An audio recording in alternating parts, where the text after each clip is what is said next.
जय माता दी। क्या आप डर, चिंता, नजर दोष या नकारात्मक ऊर्जा से परेशान हैं? तो यह दुर्गा कवच आपके लिए एक दिव्य रक्षा कवच है।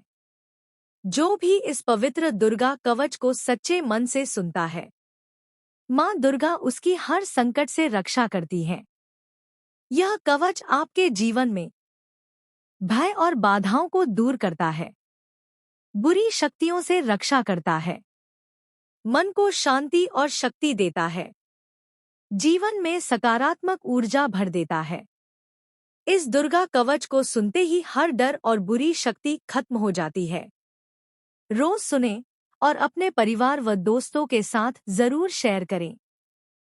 एक बार जय माता दी कमेंट में लिखकर माँ का आशीर्वाद जरूर लें। ऐसे ही शक्तिशाली मंत्र और भजन सुनने के लिए भक्ति स्टूडियो को सब्सक्राइब करें। ॐ नमश्चण्डिकायै। मार्कण्डेय उवाच यद्गुह्यं परमं लोके सर्वरक्षाकरं नृणां यन्न कस्यचिदाख्यातं तं मे ब्रूहि पितामह। ब्रह्मोवाच अस्ति गुह्यतमं विप्र सर्वभूतोपकारकं देव्यास्तु कवच पुण्यं तच्छृणुष्व महामुने। प्रथमं शैलपुत्रीति द्वितीयं ब्रह्मचारिणी तृतीयं चन्द्रघण्टेति कुष्माण्डेति चतुर्थकं पञ्चमं स्कन्दमातेति षष्ठं कात्यायनीति च सप्तमं कालरात्रिश्च महागौरीति चाष्टमं नवमं सिद्धिदात्री च नवदुर्गाः प्रकीर्तिता। उक्तान्येतानि नामानि ब्रह्मणैव महात्मना। अग्निना दह्यमानस्तु शत्रुमध्ये गतोरणे विषमे दुर्गमे चैव भयार्ताः शरणं गताः। न तेषां जायते किञ्चित् अशुभं रणसङ्कटे नापदं तस्य पश्यामि शोकदुःखभयं नहि। यैस्तु भक्त्या स्मृतानुनं तेषां सिद्धि प्रजायते। प्रेतसंस्था तु चामुण्डा वाराही महिषासना। ऐन्द्रिगजसम्मारूढा वैष्णवी गरुडासना। माहेश्वरी वृषारूढा कौमारी शिखिवाहना।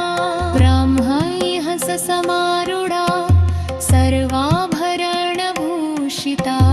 नानाभरणशोभाढ्या नानारत्नोपशोभिताः। दृश्यन्ते रथमारूढा देव्यः क्रोधसमाकुलाः। शङ्खं चक्रं गदां शक्तिं हलं च मूसलायुधं खेटकं तोमरं चैव प्रर्षुं पाशमेव च कुन्तायुधं त्रिशूलं च शार्ङ्गमायुधमुत्तमं। दैत्यानां देहनाशाय भक्तानामभयाय च धारयन्त्यायुधानित्थं देवानां च हिताय वै। महाबले महोत्साहे महाभयविनाशिनी त्राहि मां देवि दुष्प्रेक्षे शत्रूणां भयवर्धिनी। प्राच्यां रक्षतु मामैने आग्नेयामग्निदेवता। दक्षिणेवतु वाराही नैऋत्यां खड्गधारिणी। प्रतीच्यां वारुणी रक्षेद्वायव्यां मृगवाहिनी। उदीच्यां रक्षकौबेरी ईशान्यां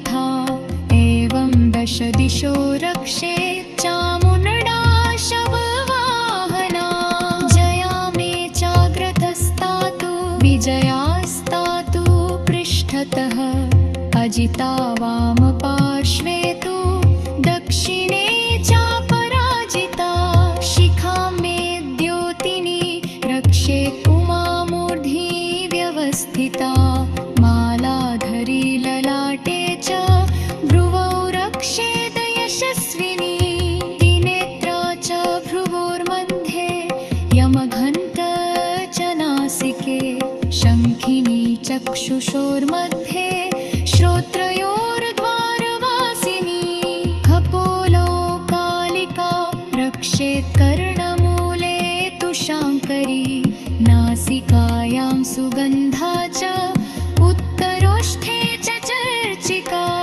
अधरे चामृतकला जिह्वायां च सरस्वती दन्तान् रक्षतु कौमारी कण्ठमध्ये तु चण्डिका छन्तिकां चित्रघण्टा च महामाया च तालुके कामाक्षी चिबुतं रक्षेत् वाचं मे सर्वमङ्गना ग्रीवायां भद्रकाली च पृष्ठवंशे धनुर्धरी नीलग्रीवा बहिः कण्ठे नलिकान्नलकूबरी गग्धारिण्युभौ स्तम्भो बाहू मे वज्रधारिणी हस्तयोर्वन्निनी रक्षत् अम्बिका चाङ्गुले स्खो नखोच्छूर्णोश्वरे रक्षे रक्षेन्नलेश्वरे स्थलो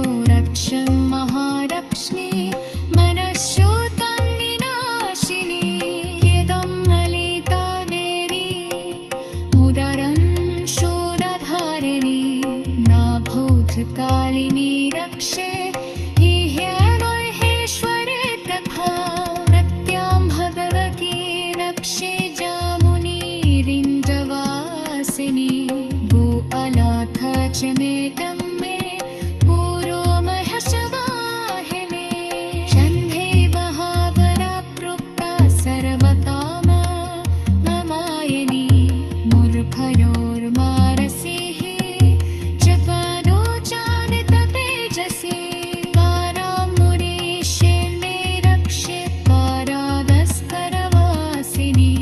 मखां मुष्काकरारी जगीशांश्चैवार्कहेशिनी रोमभूपेशकौबेरी भजम्बारी ईश्वरी तथा त्वमच्चादसावांसानि हस्तिरेदाचितारति अन्तारी काररा पृष्ठाधिक्तं च पुटेश्वरी पद्मावती पद्मकर्षे